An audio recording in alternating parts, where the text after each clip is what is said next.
Esta frente sindical entendeu que era oportuno, antes das eleições, dar conta aos partidos políticos de quais são, do nosso ponto de vista, os principais problemas da administração pública, que são também sentidos por toda a população, e quais as respostas que nós entendemos que devem ser consideradas pelos diversos partidos políticos. Em primeiro lugar, nós consideramos que a nossa administração pública não está sobredimensionada para aquilo que é chamada a responder, para aquilo que os portugueses esperam dela. É uma administração pública que tem cerca de 11% de trabalhadores considerados a população ativa, é uma administração pública que pesa 11% do PIB, é uma administração pública que não está acima dos 26 países da OCDE em termos de recursos humanos. Consequentemente, não é a administração pública que é o problema do país. Não é menos serviços públicos, ou não são menos serviços públicos que os portugueses esperam ter no futuro. Pelo contrário, aquilo que os portugueses esperam é que o futuro que se lhes apresenta seja um futuro melhor do que o presente. Do nosso ponto de vista, quando falamos em reduzir a administração pública, não se tem em conta que as respostas à situação de crise podem ser dadas utilizando outros meios. Desde logo, a redução da despesa, mas a redução de despesa nas parcerias público-privada, a redução de despesa no outsourcing, a redução de despesa na contratação pública, que é feita em termos despesistas, a redução da despesa nas transferências que são feitas para inúmeras fundações, a redução da despesa em institutos e empresas paralelas aos serviços públicos que são criadas para a colocação das clientelas partidárias. Nós consideramos, portanto, que é importante para resolver a situação de crise que temos que seja reduzida a despesa, mas consideramos que é ainda mais importante aumentar a receita. E como é que consideramos que é importante aumentar a receita? Obviamente através do desenvolvimento da economia. Essa é a pedra de toque. E quando somos confrontados essencialmente com medidas restritivas, com medidas que se apresentam pretendendo reduzir a despesa, transferindo os serviços públicos para entidades privadas, nós preocupamo-nos. Mas pensamos também que é possível aumentar as receitas através da economia paralela que representa mais de 40 mil milhões de euros.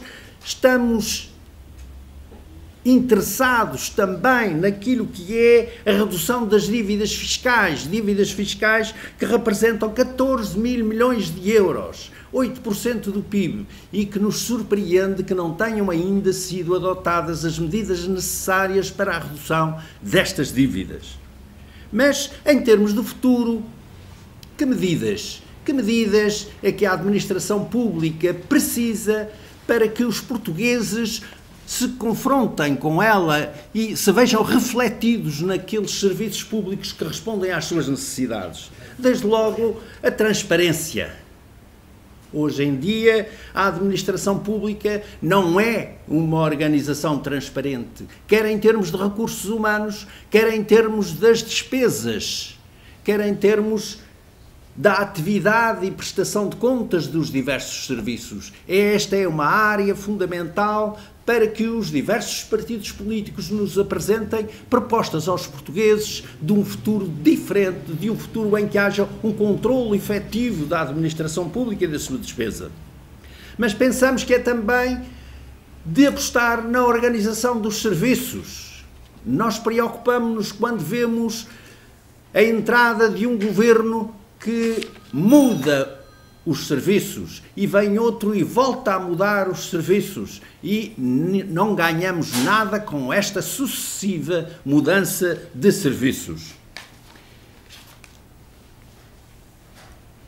Aliás, temos sido confrontados ao longo dos anos com a criação de uma administração paralela nos gabinetes ministeriais que esperamos que possa agora, em termos de propostas dos partidos políticos, ser alterada. Outra dimensão tem a ver com a direção da administração pública, a partidarização e o amiguismo que graçam na direção da administração pública aos diversos níveis, com reflexos naquela que é a gestão dos serviços e com reflexos na gestão do pessoal. Há que alterar, consequentemente, o estatuto do pessoal dirigente para que isto deixe de acontecer e há que mudar as regras de promoção dos trabalhadores, regras que hoje estão no bolso dos dirigentes, transformando a administração pública em sítios cheios de pontos de interrogação quanto à sua evolução. Mas não podemos esquecer que a sociedade portuguesa, as diversas organizações, assentam na motivação dos seus trabalhadores.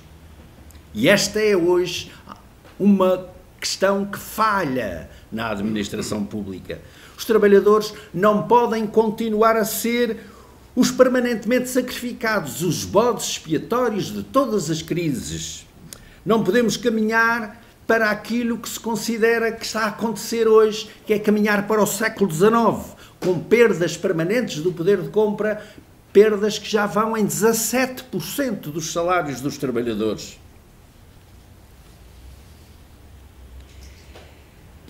Esta não é certamente a solução, mas não é a solução para Portugal, tal como não é a solução para a Europa. Como restabelecer a confiança na administração pública? Em primeiro lugar, dimensionando os serviços públicos em tempo oportuno.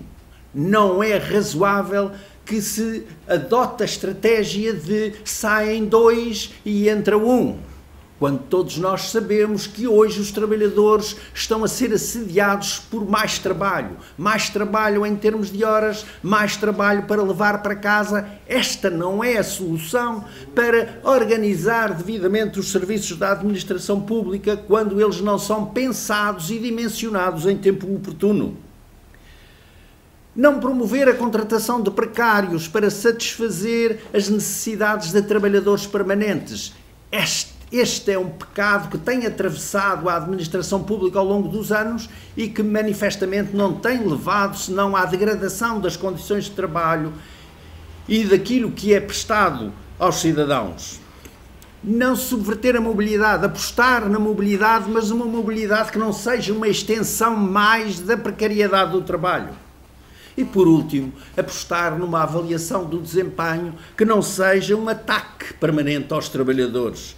Uma avaliação de desempenho que envolva todos, dirigentes e dirigidos, que obviamente assente na apreciação do trabalho de todos por parte dos dirigentes, mas assente também na apreciação do trabalho dos dirigentes pelos dirigidos. Pensamos que com este conjunto de medidas vamos conseguir ter com certeza uma administração pública mais eficiente que responda melhor àquilo que todos esperamos dela e uma administração pública certamente que pese menos no orçamento. Porquê? Porque esperamos que sejamos capazes de empreender um desenvolvimento económico que assente em produzir mais bens transacionáveis para substituir as importações e também para exportar. Aquilo que esperamos é que o futuro seja melhor e que não seja um futuro de pesadelo para os portugueses e para os trabalhadores. Muito obrigado.